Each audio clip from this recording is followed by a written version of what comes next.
You know, it's always been my dream to play my way onto a WPT final table and lose every hand once I got there. I mean, seriously, the only hand I won, I wasn't even supposed to win.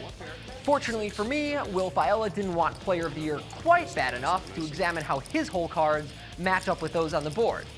But beyond that, I was mostly forced to sit and watch everyone else play poker while my stack evaporated in front of me.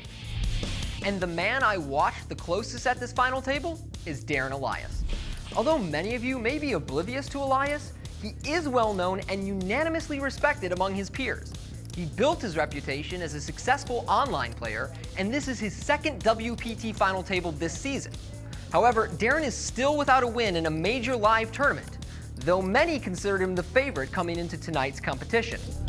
Several of Darren's battles have come against chip leader Shawn Cunix, and although Darren hasn't been able to extract a large degree of chips from him, I think the skill edge is increasingly apparent the more you watch the two of them play. Their first conflict is pretty straightforward. Darren bets his pair of twos on an ace-high flop, and Shawn decides to call with a gut shot and likely has some intention to bluff on future streets if he misses.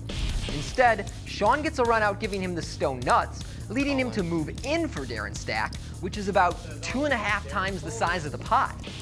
I doubt Shawn thinks he's being called often, but I don't blame him for taking one big shot at eliminating Darren.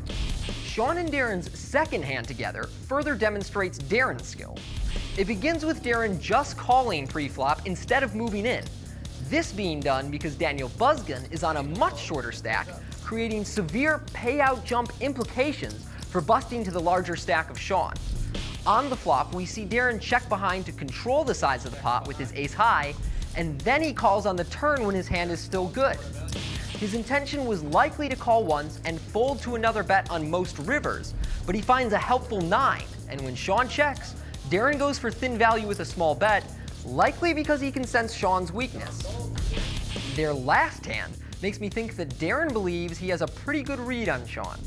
The pre-flop raise and flop bet are pretty standard, but the check raise from Shawn would cause many players to fold a king-high gut shot straight and 9-high flush draw.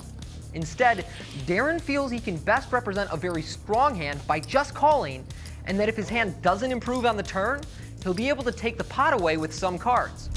As it happens, he gets a fairly useful bluff card, and his half pot bet on the turn is enough to get Shawn to release top pair. It's quite a poker clinic Darren is putting on here, even if it kills me to say it, seeing as he's the one that busted me. But perhaps I'll just kill him.